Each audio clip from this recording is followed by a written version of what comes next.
Ali, Agostinho, já começou?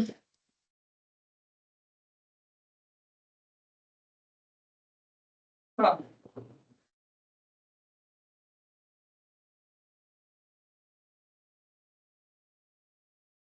Começou? Beleza. Boa tarde, pessoal, tudo bom? Bom dia para quem for assistir isso de manhã, boa noite para quem for assistir de noite. Agora a gente vai começar uma das últimas monitorias nossa de Direito Constitucional. Já começo agradecendo vocês pelo semestre, pela participação de todo mundo, quem assistiu, quem entrou online também. E eu vou dar. A gente vai. É claro que não vai dar tempo de eu revisar todo o conteúdo, é um semestre extenso, é bastante coisa.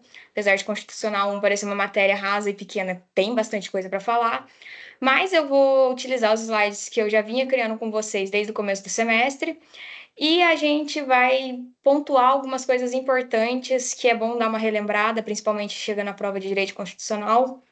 Creio que a turma da noite já deva ter tido a prova de Direito Constitucional. A turma da manhã vai ter agora, né? Sexta-feira, amanhã. Então a gente vai começar, vamos passar rapidinho por tudo isso, não vai ser, não vou fazer minuciosamente cada assunto, mas eu vou dar uma pontuada em vários assuntos importantes, vou falar para vocês, olha, isso aqui é bom dar uma decorada, isso aqui é legal da gente entender, porque quando a gente entende, a gente sabe a base daquilo que a gente está falando, é muito mais fácil criar a resposta, mesmo não sabendo o termo técnico, mais fácil a gente fundamentar quando a gente sabe de onde veio, quando é criado. Então, bem, vamos nessa, né? A primeira parte aqui, que a gente começa falando, é do que é o direito constitucional. Eu volto a repetir, o direito constitucional ele é um direito público que vai estudar normas fundamentais. Quando você entende o direito constitucional, que é a base de todo direito, você consegue entender qualquer outro. Qualquer pessoa que domine o direito constitucional vai conseguir dominar qualquer outro direito, porque ele é a base, ele é o fundamento que rege o Estado. Dentro do direito constitucional, a gente tem alguns tipos de constituições, que é as escritas e as costumeiras. Escritas são constituições sistematizadas, que têm regras e princípios fundamentados, eles são organizados. As costumeiras são baseadas em tradições, então elas normalmente não são escritas, mas é algo que a tradição daquele país já leva ele a construir as leis com base naquilo que eles entendem, que foi se construindo ao longo da história. A gente também tem um movimento de constitucionalismo. O movimento constitucionalista ele é um movimento que visa criar uma Constituição na prática, ou seja, uma teoria que visa levar a Constituição a ser construída na prática, ou seja, escrever mesmo a Constituição. E ele tem alguns fundamentos, que é limitar o poder arbitral do Estado, que é criar as constituições escritas, que é criar essa função constitucional para a sociedade, ou seja, colocar na Constituição direitos sociais e falar que ele é que o direito constitucional ele tem que ter essa função social. E ele vem de uma evolução histórica. O movimento constitucionalista ele é criado historicamente ao longo dos anos. Aqui uma evolução histórica, é importante a gente saber, a gente entender como é criada essas constituições, mas não é algo que você precisa decorar, porque não é algo que vai ser muito na prática, até cobrado em provas mesmo de concurso. Eu acredito que os professores não cobrariam isso na prática, essa história. Agora, esse aqui é importante saber, tanto para futuras provas, até para as provas de agora também e para outras. Quando vocês entrarem na teoria geral do processo civil, vocês vão precisar disso aqui, que é quanto à forma do Estado e quanto ao seu sistema. O Estado, ele tem a forma federativa, confederativa ou unitário. E ele pode ser baseado num sistema parlamentarista ou presidencialista. Quanto à forma, a própria ideia da gente entender uma forma é mesmo você comparar como se fosse uma forma de bolo. Uma forma de bolo, você coloca ali e vai sair naquele formato, ou seja, o formato do Estado. Federativo é o poder distribuído entre um governo central e suas entidades regionais autônomas. O confederativo é uma união de Estado soberano que mantém sua autonomia em que haja subordinação direta entre seus entes membros e este governo central. E o unitário é um poder centralizado em um único governo nacional. Federativo, nós somos o Brasil é uma república federativa, então a gente tem esse poder distribuído com o governo central, a União e os demais estados, que têm as suas regras autônomas, mas ainda tem uma subordinação à União. Confederativo, nós temos o Estado soberano que mantém essa sua autonomia, mas os outros governos são um pouco mais subordinados a ele.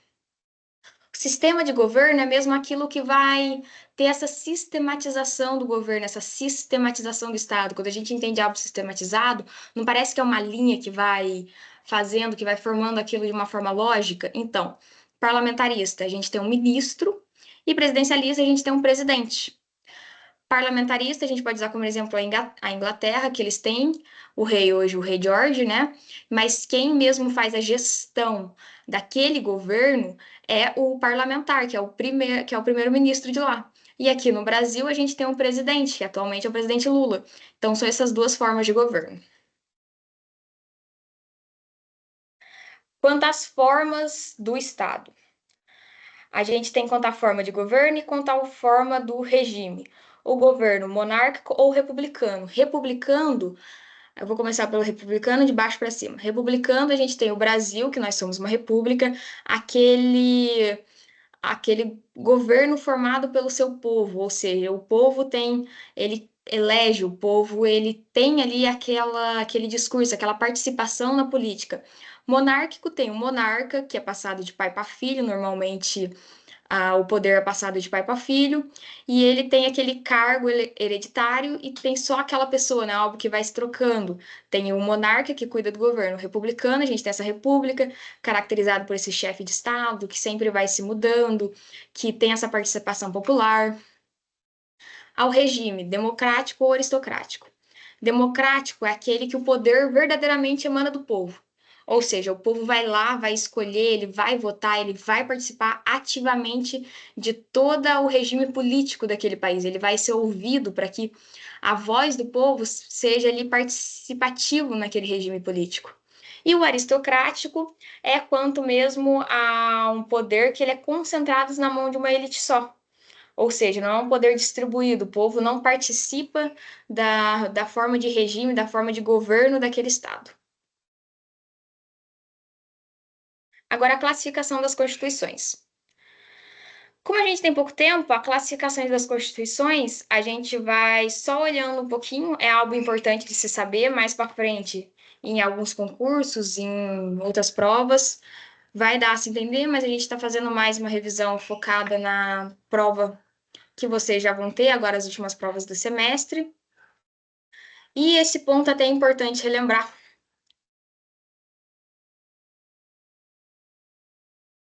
Só que a gente vai passar bem rapidinho. Quanto à origem. A origem da Constituição, ela pode ser ortogada, promulgada, cesarista ou pactuada. Outorgada, ela é imposta, o governo vai impor aquela Constituição para o seu povo. Promulgada, ela tem a característica de uma Assembleia Constituinte, ou seja, tem uma formação que vem de uma Assembleia criada pelo povo. Cesarista, um segundo nome que ela é conhecida, bonapartista. Plebiscito popular e um projeto de um imperador, ou seja, o imperador ele vai fazer aquele projeto. É uma constituição feita por um imperador. E a pactuada, ela é um compromisso de duas forças diferentes, ou seja, duas forças políticas daquele estado criam uma constituição meio que para manter o poder deles equilibrado entre as duas forças. O mais importante de lembrar aqui é a outorgada e a promulgada, que são as duas formas de constituições que mais se tem hoje em dia. Promulgada a gente tem aqui no Brasil e alguns outros países que vivem um sistema mais autoritário, a gente tem constituições outorgadas que foram impostas para aquele povo. Quanto à forma, ela pode ser escrita ou costumeira. A escrita, ela tem essa característica de ser organizada e sistematizada. Ou seja, a Constituição ela vai organizar tudo que ela precisa. Ela vai começar falando, por exemplo, igual a brasileira, começa falando dos princípios, depois dos deveres, depois das garantias. Ela tem essa organização. Você olha para a Constituição e percebe uma organização, ou seja, cada assunto que ela fala é separado em títulos e capítulos. Então, a gente consegue perceber essa sistematização. As costumeiras, elas costumam não ser escritas ou elas podem ser escritas, tem duas formas. Quando elas não são escritas, é verdadeiramente os costumes daquele povo. O povo se acostumou ao longo da história a fazer determinada coisa assim, e aquilo se tornou tão forte que se tornou uma constituição, ou seja, se tornou uma ideia base para qualquer outra lei de formação daquele país. Ou ela pode ser escrita, mas com texto esparso. Um exemplo bom é a Constituição norte-americana, que ela é escrita, só que ela tem texto muito esparsos. Aquele texto é mais como para dizer, ah, o nosso estado é forte, é isso, é aquilo. São textos bem esparsos entre si, não tem essa sistematização, não tem essa organização. Quanto à extensão, uma Constituição ela pode ser sintética ou analítica. A sintética, ela vai conter somente os princípios fundamentais. Ou seja, uma constituição, quando a gente fala algo sintético, é uma constituição pequenininha, que tem pouca matéria, que não fala de muita matéria. Então, o texto que ela vai falar é somente dos princípios fundamentais. Ela vai falar só daquilo que verdadeiramente forma o Estado. Sua forma federativa, sua forma republicana, a autonomia do Estado, a soberania do Estado, só esses princípios que vão reger o Estado. E a analítica, ela já vai abordar todos os assuntos.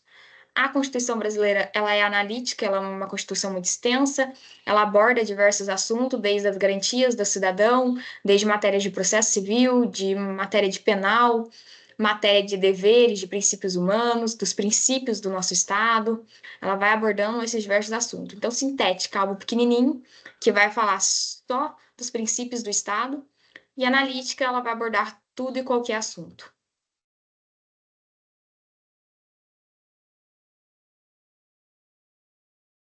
Quanto ao conteúdo, ela pode ser material, formal ou um conceito misto. Material, ela contém normas fundamentais da estrutura do Estado. Ou seja, ela vai falar, o Estado vai se estruturar pela sua forma federativa, republicana e por aí vai. Ele vai contar isso, o Estado é isso, isso, isso. Ponto. Material, ela conta que o Estado é. O Estado é isso e essa é a forma e estrutura do Estado. Ponto final. A formal, ela conta a história da formação do Estado, ou seja, o Estado será formado por isso, isso, isso. Ou seja, o Estado é formado por legislativo e executivo. O executivo se regerá formando tais questões, fazendo tal serviço, e assim ela vai. Uma é bem específica, a outra vai contar um pouco mais, ou seja, tem um pouco mais de assunto. E existem constituições que mantêm esse conceito misto, fala tanto da estrutura do Estado quanto da sua formação. A brasileira a gente pode entender ela como um conceito misto. Ela fala tanto da estrutura do Estado, republicano, federativo, quanto a sua formação, formado por isso, pela União, pelos pelos Estados-membros, e assim vai. Então, tem esses três conceitos: material, mais sucinto, falando da estrutura do Estado, formal, o processo da formação desse Estado, e um conceito misto vai juntar as duas matérias. Quanto ao modo de elaboração, ao elaborar uma Constituição, ela pode ser dogmática ou histórica. A dogmática, ela tem essa característica de ser sempre escrita e ela vem com teorias pré-concebidas. A Constituição brasileira, ela é uma Constituição dogmática porque ela é escrita também, ela tem essa característica e ela carrega teorias pré-concebidas. Não foi uma invenção do Estado brasileiro a proteção à dignidade da pessoa humana, a eliminar a fome e a pobreza, a construir a formação do Estado em legislativo, executivo e judiciário. Não, isso já é teorias pré-concebidas que a gente modificou e estruturou para ser a base do nosso país, ou seja, teorias que já existiam, que pegaram a sua formação e inseriram aquilo no Estado brasileiro e inscreveram aquilo naquela Constituição. Agora, as históricas, elas se formam mesmo. O próprio Estado vai construindo ao longo do tempo a ideia daquela Constituição, a ideia daqueles princípios, ou seja, são princípios que aquele Estado cria, aquele Estado vai formando. Dogmática, a própria palavra de dogma, é algo imutável, algo que você acredita tão fielmente que não consegue mudar, não tira isso da sua cabeça. A gente entende isso com o princípio da dignidade humana. Já é inerente a toda pessoa que é o princípio da dignidade humana deve ser protegido. Então, é isso que já tem, é uma ideia pré-concebida que não vai ser mudada. Ela é dogmática, ela já é fixa, ela já é firme. A Constituição, como qualquer outra matéria de lei, ela não pode ser algo completamente fixo, ela deve ser algo que possa mudar, possa se modificar, mas a esse processo para sua modificação, ele tem ou não um certo nível de dificuldade. Então, a gente separa quanto à sua alterabilidade, se ela é rígida, flexível, semiflexível, fixa. A rígida, ela tem um processo dificultoso de mudança, ou seja, a norma constitucional não vai ser tão fácil de mudar, você vai precisar passar por um processo muito complicado. A flexível, ela muda. A flexível, aqui, a característica de uma Constituição flexível é que qualquer norma dela consegue mudar tanto quanto qualquer outra norma além dela. Por exemplo, para mudar uma Constituição é tão fácil quanto mudar o Código Civil. É o mesmo processo, por isso é flexível. Você muda a Constituição como você mudaria qualquer outro tipo de lei. A semiflexível depende da matéria. Tem matéria que eu consigo mudar e tem matéria que eu não consigo mudar tão facilmente. Tem matéria que vai ser rígida e tem matéria que vai ser flexível. E tem as fixas, que, como a própria denominação dela já coloca, algo fixo é algo que a gente entende como imutável. Então, ela só vai se alterar por um poder de igual competência que a criou. Ou seja, só se a Constituição foi criada por uma Assembleia Constituinte, só a Assembleia Constituinte para mudar. Se a Constituição foi feita por um imperador, só o imperador para mudar.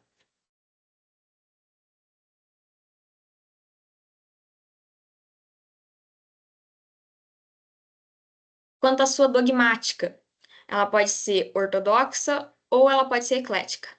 Ortodoxa, ela vai carregar só uma ideologia. Quando a gente fala de algo ortodoxo, quer dizer que a gente acredita apenas em uma coisa, que só tem aquilo ali de verdade. Então, uma Constituição, quanto ao seu dogmatismo, quanto às suas ideias, ou ela vai ter só uma ideologia ortodoxa, ou ela vai ser eclética. Quando a gente fala que alguém é eclético no gosto musical, dá para perceber que essa pessoa curte qualquer coisa, seja sertanejo, seja música clássica, rock. Então é isso que é uma Constituição eclética, ela vai ter uma conciliação de ideologias, ou seja, ela vai ser formada por diversas outras ideias. Ela carrega princípios de diversas correntes filosóficas, sociológicas que tiveram ao longo da história. E agora a gente passa pela concepção das constituições.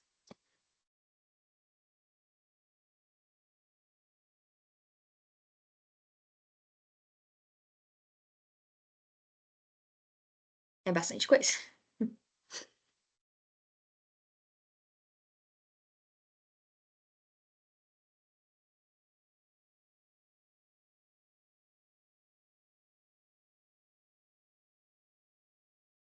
A concepção das constituições são ideias sociológicas e filosóficas que foram tendo, ou seja, a concepção. O que aquela constituição quer formar? O que aquela constituição?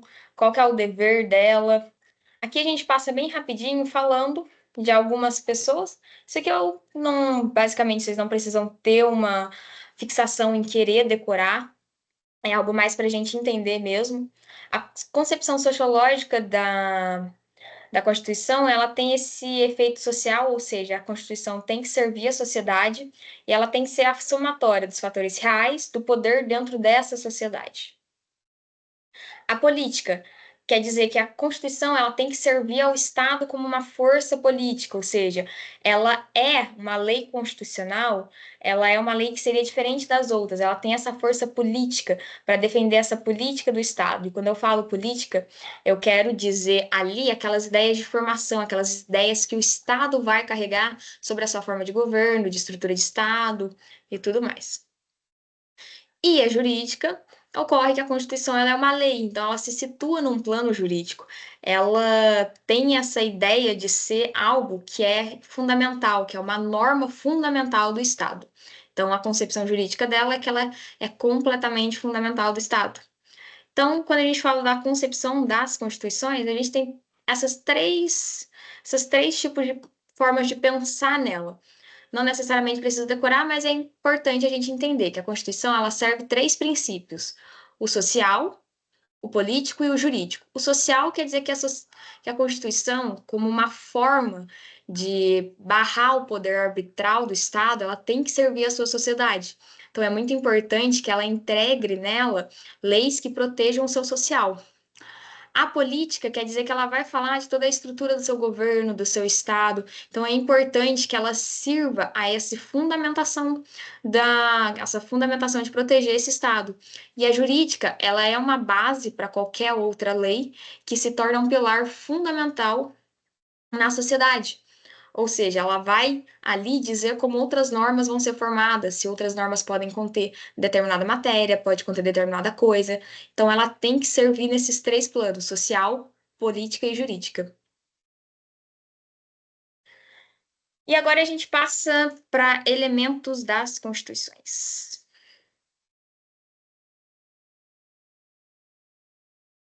Também não muita coisa. Elemento das constituições. Quando a gente fala dos elementos das constituições, a gente está falando de normas que estão agrupadas com uma finalidade. Ela surge com um elemento como uma forma de identificar esse conteúdo. Dentro dessas classificações, a gente tem um elaborador, que foi o mais principal que elabora esse conceito, José Afonso da Silva. Dentro dos elementos de uma Constituição, ela vai conter alguns princípios, algumas formas de falar sobre o Estado. Os elementos orgânicos dela são as normas que regulam a estrutura do Estado. Ou seja, o que é o organismo do nosso Estado? O que é aquilo que faz o Estado funcionar? Quando a gente fala em organismo, a gente tem que entender também que é algo que faz o Estado funcionar. O que faz o meu corpo funcionar, o que faz ele se mover todo dia, é o seu organismo, é o coração, o pulmão. Então, a estrutura do Estado é como se fosse isso, esses elementos orgânicos dessa Constituição. São os elementos estruturais do Estado. O Estado é estruturado pela União, pelos estados e seus municípios. É isso. Elementos formais de aplicabilidade, ou seja, regras que vão estabelecer a aplicação da Constituição. Como que essa Constituição vai ser aplicada? Como que tal lei é aplicada dentro da norma? Não basta uma norma estar escrita no papel, a gente tem que ter essa forma, essa aplicabilidade dessa lei. Então, como que isso vai reger? Como que vai ser regida a aplicabilidade dessas normas constitucionais? Ela tem também os seus elementos limitativos, ou seja, há na Constituição artigos, incisos, títulos que limitam esse poder estatal. Ou seja, eles limitando esse poder estatal, eles fixam direitos. Limitar o poder do Estado também é entregar direitos ao seu cidadão. Então, ele tem esse elemento de limitar. Elementos sociológicos, que é o compromisso entre o Estado individualista e o Estado social. Ou seja, quando a gente fala de uma sociedade, a Constituição, ela tem tanto que proteger todo o seu Estado como um só, ou seja, ser individual e proteger aquele Estado. Às vezes, a forma de governo, a forma de Estado tem que ser individual para garantir a sua soberania e a sua proteção, mas ele também tem que ser um Estado social, ou seja, a Constituição tem que apresentar compromisso com essas duas fontes: proteger o seu social e proteger o seu individual. Tem horas que o Estado tem que se proteger, tem hora que o Estado protege a sua sociedade. Então é isso que ele faz. E elementos de estabilização constitucional, que são os instrumentos de defesa do Estado e da democracia. É quando o Estado coloca limites sobre, por exemplo, ele coloca o estado de defesa. A gente tem um estado em que permite que a União, por exemplo, invada municípios caso eles estejam faltando com alguma lei. Então, isso é uma forma de proteção, uma forma de defesa do Estado. Então, ao gente falar dos elementos da Constituição, é verdadeiramente isso que forma a Constituição. Quando a gente fala de elementos, é aquilo que verdadeiramente é elementar, é principal, que são elementos orgânicos, que vão falar sobre a estrutura do Estado, elementos formais de aplicabilidade, ou seja, que fala como aquela lei vai se aplicar, Elementos limitativos, que vão limitar o poder arbitral do Estado. Sociológico, que vai garantir que o Estado pense nele e pense no social dele. E de estabilidade constitucional, que é a defesa que o Estado dá a si, ao seu território, à sua soberania e à sua democracia. Agora, no histórico das constituições, a gente vai. Eu vou falar sobre cada uma delas, bem rapidinho, e vamos partir para o principal, que são as últimas matérias, né? Que são poder constituinte, alguns princípios fundamentais, e, por último, a aplicabilidade das leis.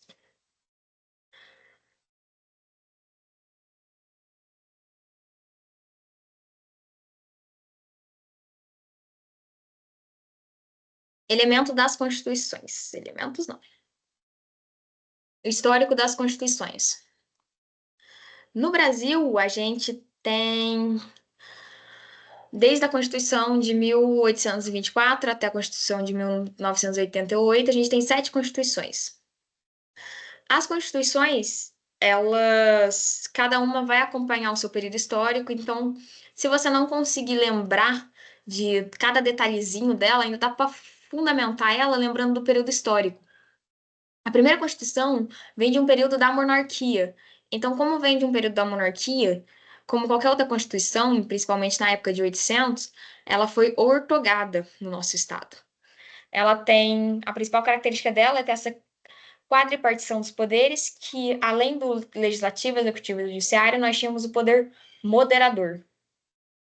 Esses são tópicos importantes de se lembrar dela. Segundo a Constituição de 1891, nós temos um poder republicano, ou seja, a república se instaura no nosso país e nós temos pela primeira vez essa república e esse presidencialismo. Nós temos agora um presidente e os poderes voltam até essa tripartição. Então, as duas primeiras constituições, de 1824, poder do império, foi o imperador que fez. 91, República, lembra da proclamação da República, primeira República nossa, tripartição dos poderes. Então, ela já é presidencialista e ela já tem essa forma federal do Estado. De 34, Getúlio Vargas, o primeiro, conhecido como o pai dos pobres, ele vem trazendo regras sociais. Então, essa Constituição, ela não se difere na formação do Estado e na sua forma de governo da outra, mas ela coloca justiça do trabalho, ela coloca direito ao voto feminino. Então, é uma Constituição muito social.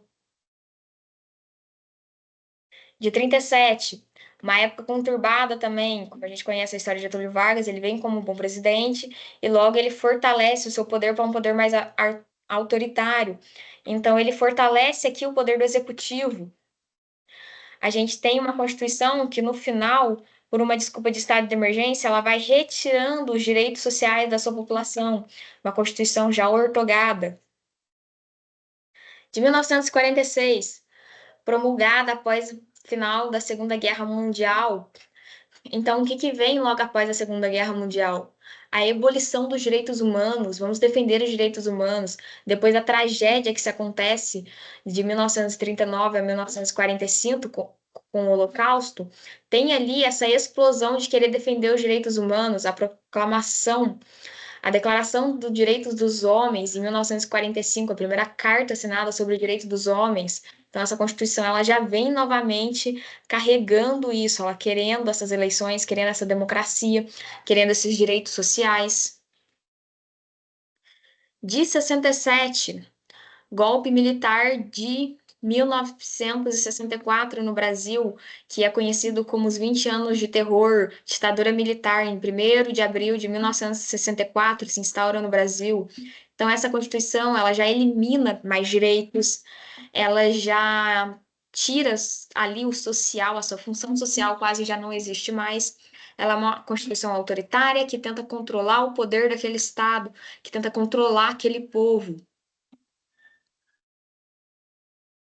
Essa aqui, ela é uma Constituição que formalmente ela não foi feita, mas a Constituição de 1967 ela começa a mudar tanto, ou seja, a ditadura militar foi modificando tanto aquela Constituição para poder controlar mais a sua sociedade, que depois de 4 anos, praticamente, em 1969, já parecia uma Constituição completamente diferente. Então, você pega o texto constitucional de 64, o texto constitucional de 69, parece duas redações diferentes.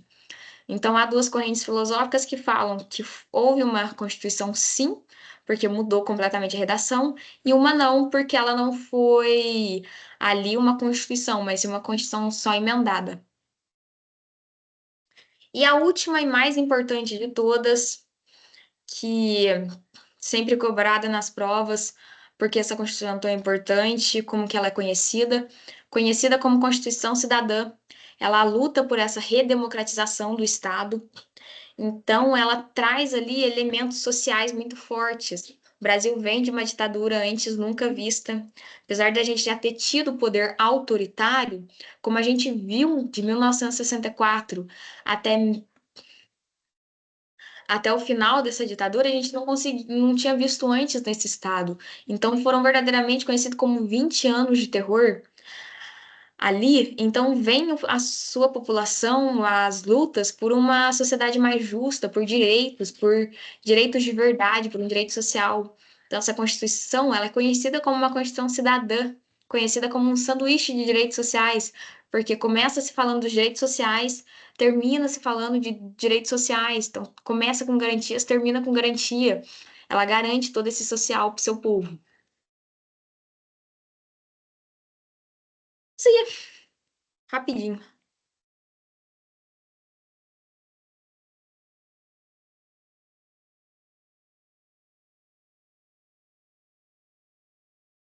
Vamos lá. A partir daqui, desse ponto, creio eu que seja uma matéria muito importante para dar uma revisada e para dar uma estudada.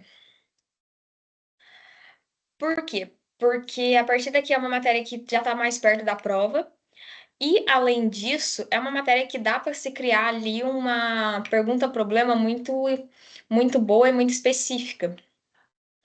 Falar de poder constituinte, essa Constituição é isso, essa lei pode mudar ou não, quando a gente fala desse poder constituinte.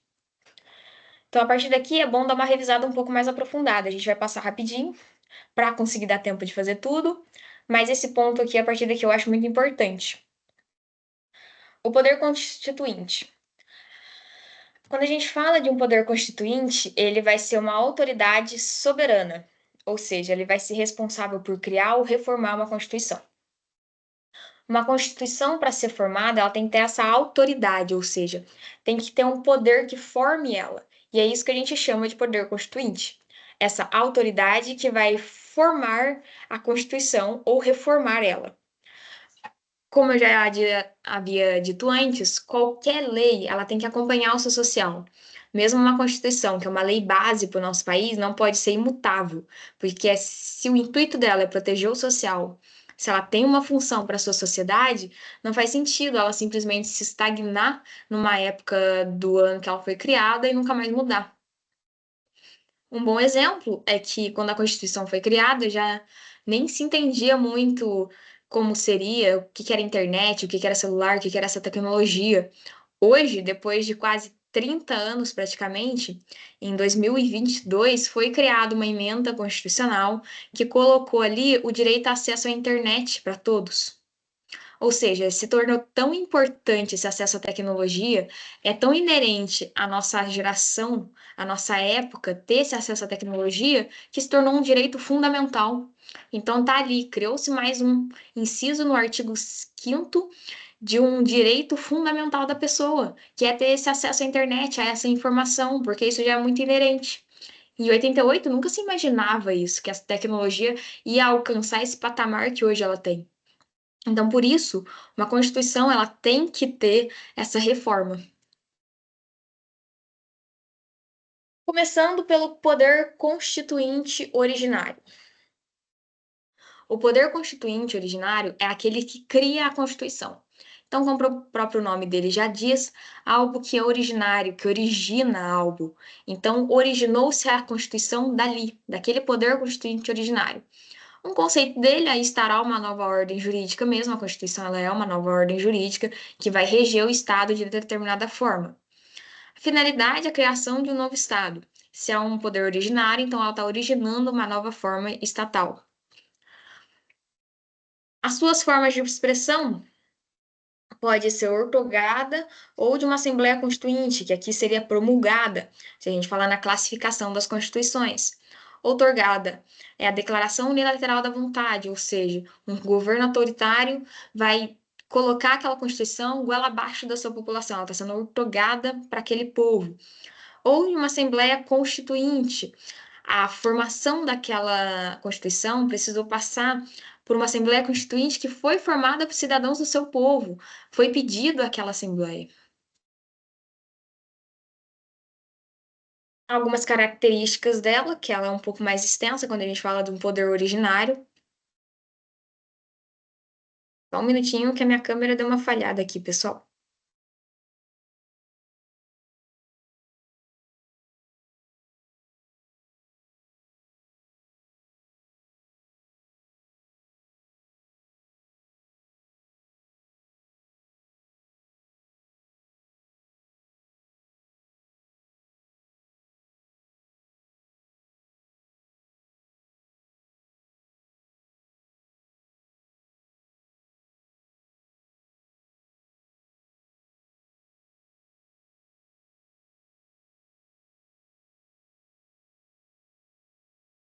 Desculpa por isso, a minha câmera falhou um pouquinho, mas já voltamos. A gente parou em as características, tá? A Constituição, quando a gente fala de um poder originário, ela tem mais características, porque o poder originário, ele tem um condicionamento um pouco mais específico, ou seja, criar uma Assembleia Constituinte não é tão fácil, instaurar uma ordem jurídica não é tão fácil, então as características são mais extensas. Instaurar uma ordem jurídica é autônomo, ou seja, aquele poder não é ele não é limitado a qualquer ordem jurídica. Ele é ilimitado juridicamente, ou seja, ele não vai respeitar nada que venha anteriormente a ele. Ele vai se autocriar. Então, ele não vai respeitar nenhuma outra ordem. Não precisa uma nova Constituição, um poder originário constituinte, respeitar uma ordem de criação, porque ele está se criando, ele está criando aquela nova lei. Ele é incondicionado, ou seja, não vai se submeter a qualquer forma pré-fixada de manifestação, ou seja, qualquer outra pré-forma de manifestar aquele poder estatal. Ele é um poder de fato político, ele é um poder que vem de uma energia, de uma força social, ou seja, se pede ali uma Constituição. Normalmente, uma Constituição, para se ter uma mudança na Constituição, a gente tem algo muito forte, como sair de uma ditadura militar, como ocorreu no Brasil, e é se ter a necessidade de entregar uma Constituição com essa força social, essa energia social. Ou a gente tem uma ordem jurídica autoritária, que normalmente vai outorgar aquela Constituição ali para o seu povo. Então, ela tem essas características de ser forte, de ter essa energia. E o poder constituinte derivado. A própria palavra já diz, né? Algo derivado, que se deriva de alguma coisa, é como se a gente estivesse tirando um pedacinho de algum lugar. Então, o conceito dele é criar mesmo um poder constituinte. Ele deve ser obediente ao poder constituinte originário, ou seja, se ele é respeitado, se ele respeita um poder constituinte já anterior a ele, então ele é subordinado a alguma coisa. Esse poder constituinte derivado, ele não é absoluto, ele não é ilimitado, ou seja, ele é limitado e condicionado. Condicionado aqui, aquelas novas leis que foram criadas no poder constituinte originário. Ou seja, para mudar uma Constituição, eu tenho que seguir aquele patamar que a Constituição criou. Para mudar ela, eu preciso seguir aquela lei de mudança, ou seja, uma emenda constitucional, ela não pode ser, ela não é proposta por qualquer pessoa, ela não é feita de qualquer forma, ela tem que passar por votação, ela tem que passar por análise, e tudo isso há uma lei que vai dizer como fazer. Então, esse poder para mudar a Constituição é subordinado a essa lei que diz como deve se fazer a mudança constitucional. A espécie dele, ele é reformador, ou seja, ele vai alterar a Constituição por um procedimento. Ele vai alterar, ele reforma aquela Constituição. Esse poder constituinte derivado,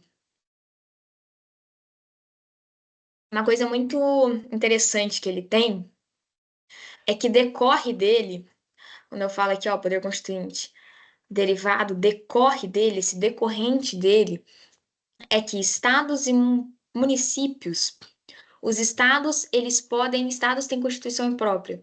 No estado de São Paulo, a gente tem a Constituição do estado de São Paulo. Nos municípios, a gente tem leis municipais. Então, decorre desse poder constituinte derivado a possibilidade do Estado criar suas constituições estatais e dos municípios elaborar leis orgânicas sobre a sua autonomia financeira, administrativa e política. Então, isso aqui é algo que é muito importante a gente entender, porque se é um poder que vem da Constituição, então quer dizer que a Constituição tá limitando isso. Então, criar uma Constituição estatal não é algo limitado, ou seja, você não pode criar algo de qualquer matéria, você vai seguir a Constituição. Não é porque leva o nome de Constituição estatal, do Estado, que vai desrespeitar a Constituição Federal, que é da Federação.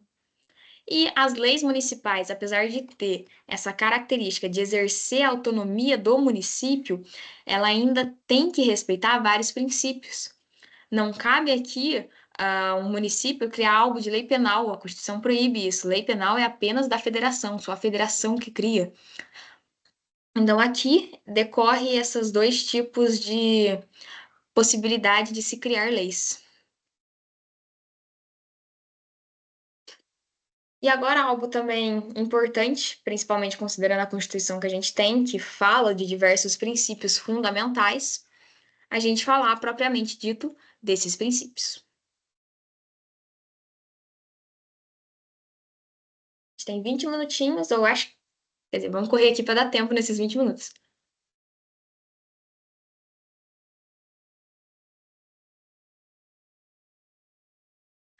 Os princípios fundamentais do Estado brasileiro, quando a gente pegar a Constituição, eles vêm antes da própria estruturação do Estado. Isso acontece por quê?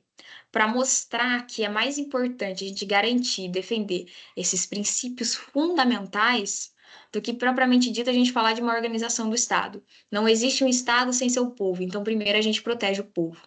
Por isso que antecede esse estudo, a gente está antecedendo esse estudo dessa formação desses princípios antes da própria organização. No Brasil, a gente não tem uma cultura sedimentar, assim, constitucional, ela ainda é informação, a nossa Constituição é uma Constituição muito nova, a gente tem princípios e artigos que a gente pegou, ideologias que vieram de vários outros países. Então, é uma Constituição, uma ideia constitucional, essa cultura nossa é muito da gente formalizar, ainda está em formação isso, a gente ainda está sedimentando essas ideias nossas. Mas isso aqui é algo que não precisa se decorar. O que a gente decora aqui? Primeiro, que estão presentes no artigo do 1º ao 4º do que a gente chama de princípios fundamentais. E o que são esses princípios fundamentais? Estou pegando aqui a minha Constituição. Os princípios fundamentais, eles são verdadeiramente as leis e ideias que vão regularizar e definir aquele Estado. O artigo 1º, ele vai falar dos princípios fundamentais, ou seja, aquele que é princípio mesmo, do começo, do início. Fundamental, aquele que é fundamento do Estado, daquilo que o Estado tem que seguir, daquilo que vai formar o Estado, ou seja, a raiz daquele Estado. A República Federativa do Brasil, formada pela união indissolúvel dos estados e municípios e do Distrito Federal, constitui-se em Estado democrático de direito e tem como fundamentos a soberania, a cidadania, a dignidade da pessoa humana, os valores sociais do trabalho e da livre iniciativa e o pluralismo político. Ou seja, o nosso Estado, qualquer outra lei que ele for criar, tudo que ele for respeitar, tem que respeitar esse princípio, essa base, essa iniciação dele. E tem que se criar através desses princípios. Vai respeitar a soberania do nosso Estado, a cidadania, a dignidade da pessoa humana, os valores sociais de trabalho e livre iniciativa, ou seja, aqui a gente já protege tanto o território do nosso Estado, que ele é soberano, tanto nossa população, a cidadania, os direitos desse cidadão. A gente protege meios sociais, que é a dignidade da pessoa humana.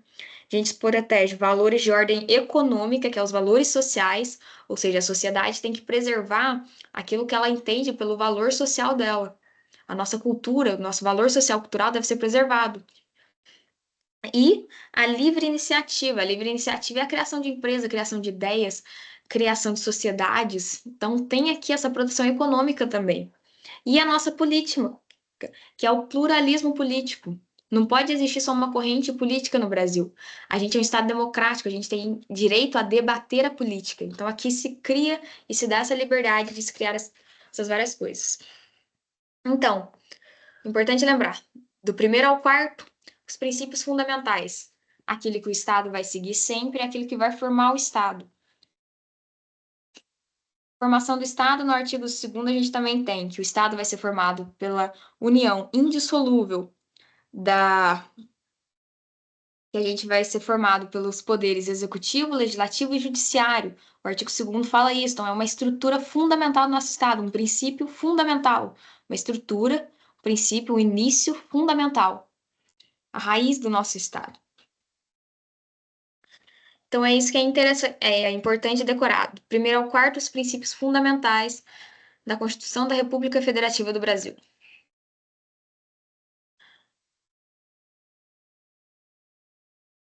Aqui a gente já tem as características que vai se colocando do governo republicano. Infelizmente, pelo tempo, eu vou pulando esses pedacinhos da explicação.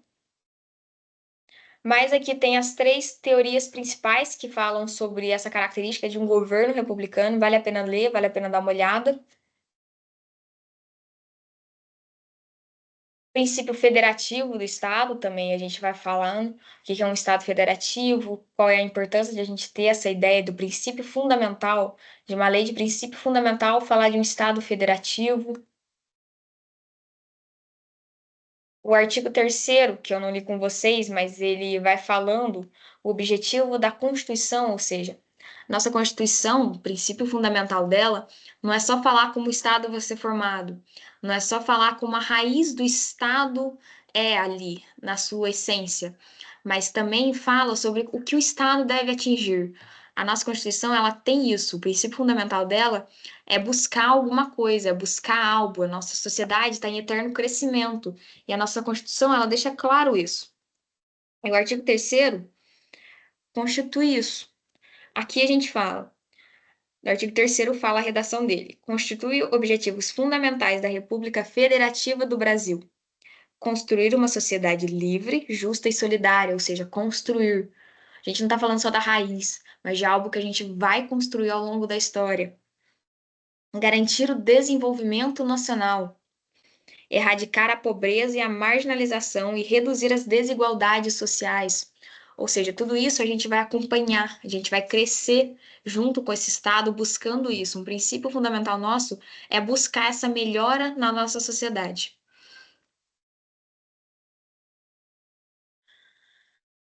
Aqui uma pergunta que já tem uma resposta. Basta um Estado unitário, por razões de conveniência política, descentralizar competências de natureza administrativa para formar uma federação? Aí tem aqui a resposta, vale a pena vocês darem uma lida e darem uma pensada nisso. É interessante a gente fazer esse exercício. Requisitos da federação.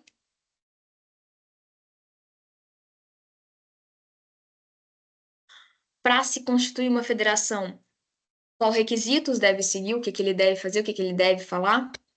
Tá aqui também. O Estado democrático, a gente fala que é o Estado democrático, o Estado democrático. Aqui está tudo explicado. O Estado brasileiro teve origem e finalidade de acordo com o direito manifestado livre e originalmente pelo próprio povo, ou seja, se é uma democracia, então é o povo que manda. Democracia, demos o poder do povo, o poder daquele povo. Então, no Estado brasileiro, quando a gente fala de Estado democrático, é essa origem, essa finalidade, com a livre manifestação que vem do seu próprio povo. Alguns fundamentos que está no artigo 1º da nossa República, eu já li com vocês, mas vale a pena dar uma outra lida. É importante ler esse texto constitucional, ler os artigos da Constituição, é interessante ler eles, entender ali o que o legislador, o que a Assembleia Constituinte quis quando criou essa Constituição. Então vale a pena dar uma lida, principalmente nesses 5 primeiros. Os 4 primeiros, do 1 ao 4, dos princípios fundamentais, e o 5º, que fala das garantias e deveres dos cidadãos. É muito importante ler e entender esses princípios. Fundamentos da nossa cidadania, quando ali o artigo fala da nossa cidadania, qual é a fundamentação que isso tem, tá aqui também. E o objetivo da República, o artigo 3º, também já falei para vocês, a nossa República Federativa, ela não se constitui apenas por aquilo que vai formar o nosso Estado, mas pelo que o nosso Estado busca também.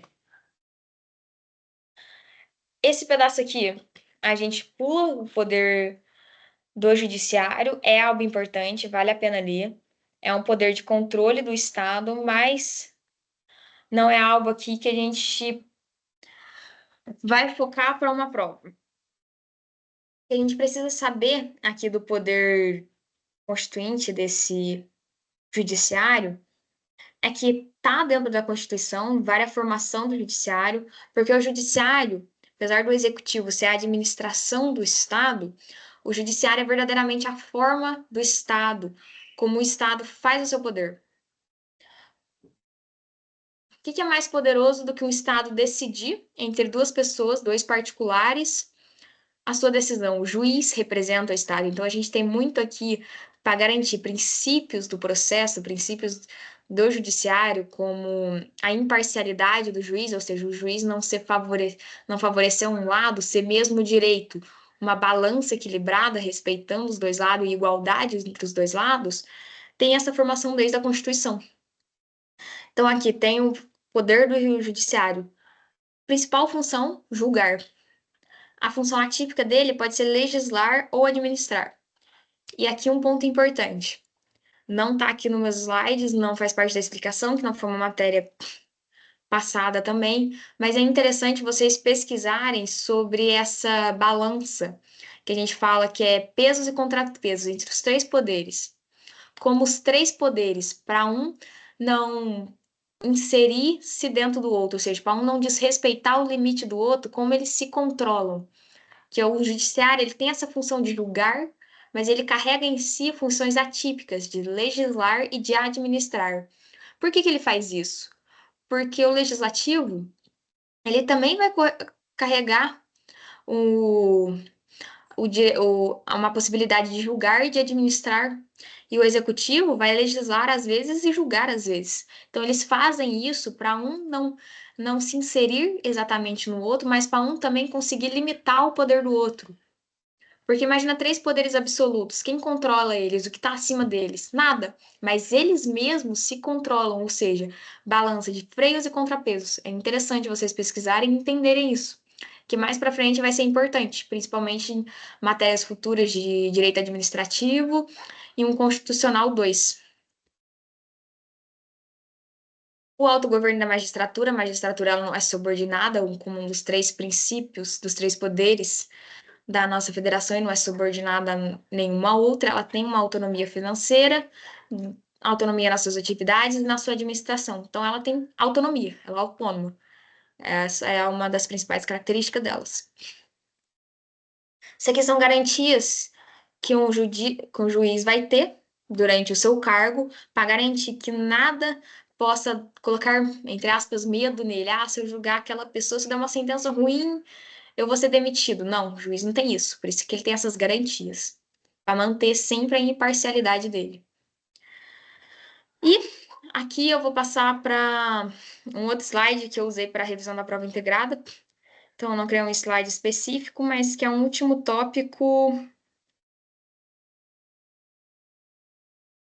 É um último tópico da eficácia. Eficácia e aplicabilidade dos direitos e garantias fundamentais. A última coisa que a gente fala é de como essas leis constitucionais, depois de explanar elas, de ver as constituições, de ver os princípios fundamentais, falar o que são essas leis e como elas se aplicam. Em regra, a gente tem duas maneiras. Uma, que é falar que ela é vertical, ou seja, vertical a gente entende uma linha mesmo, uma linha aqui e aqui, negócio reto. Estado aqui em cima e particular aqui embaixo. E aqui no meio, a gente tem essas limitações do poder Estado, ou seja, a gente tem essas leis e garantias constitucionais. O Estado, quando ele for tratar com um particular, ele tem que respeitar o direito desse particular. Então, ele não pode se sobrepor às normas constitucionais e às limitações que a Constituição dá para ele. Então, é isso. A teoria vertical é literalmente isso. Estado, particular e a lei aqui. Para o Estado poder chegar aqui no particular, ele vai ter que respeitar essa lei. E por último, fácil também, horizontal. Particular e particular, mesmo patamar, não tem hierarquia. Na vertical, a gente tem uma hierarquia. Estado acima, particular embaixo, ou seja, cidadão embaixo. Horizontal, não. A gente tem uma mesmo patamar. Entretanto, para um chegar aqui, ele tem aqui no meio as normas constitucionais, que devem ser respeitadas. Essas são as eficácias. Qualquer um tem que respeitar as normas, independente de qualquer coisa. E a gente vai finalizando por aqui, falando das eficácias das normas. É importante também vocês focarem na eficácia delas, de ser uma norma contida, uma de eficácia plena, de eficácia contida também. É interessante dar uma olhada, ou seja, como vai ser aplicável. Tem leis que têm uma eficácia plena, ou seja, o que quer dizer uma eficácia plena? Automaticamente ela já vai ser inserida ali na sociedade. A sociedade já vai começar ali a seguir ela, por exemplo, a norma de não desrespeitar a imagem do outro. É completamente válido. A gente lê aquilo e entende, não desrespeitar. Ou, por exemplo, o direito que a gente tem de liberdade de expressão. A gente tem liberdade de expressão, ponto final. Mas existem algumas normas que, apesar de estar na Constituição, tem eficácia contida, porque ela precisa de uma outra lei para ajudar ela a ser válida, como o direito à saúde. Apesar de a gente ter direito à saúde, a gente precisa de uma outra norma para dizer o que é direito à saúde, como vai se estruturar o direito à saúde, como que vai ser feito os órgãos que vão respeitar o direito da saúde, e por aí vai. É uma eficácia também, essas eficácias plena, imediata e contida. É bom vocês darem uma olhada e dar uma revisada, que também é muito importante entender. E pode criar uma questão problema também o professor apresentar para você uma norma, por exemplo, ah, descreve a norma ali e tudo mais, e ele perguntar, dentro dessa norma, ela seria de eficácia contida, plena, explique por quê. Então é interessante vocês darem uma revisada nesses tópicos também. Ademais, agradeço a todos pela participação, agradeço quem ficou, muito obrigado. Tenha uma ótima prova, desejo boa sorte para vocês, desejo um bom estudo. Não sei se eu ainda vou ver vocês em próximas revisões. Se não, eu já me despeço daqui, desejo boas férias e um bom final de semana a todo mundo. Muito obrigada pela participação e tenha uma ótima semana.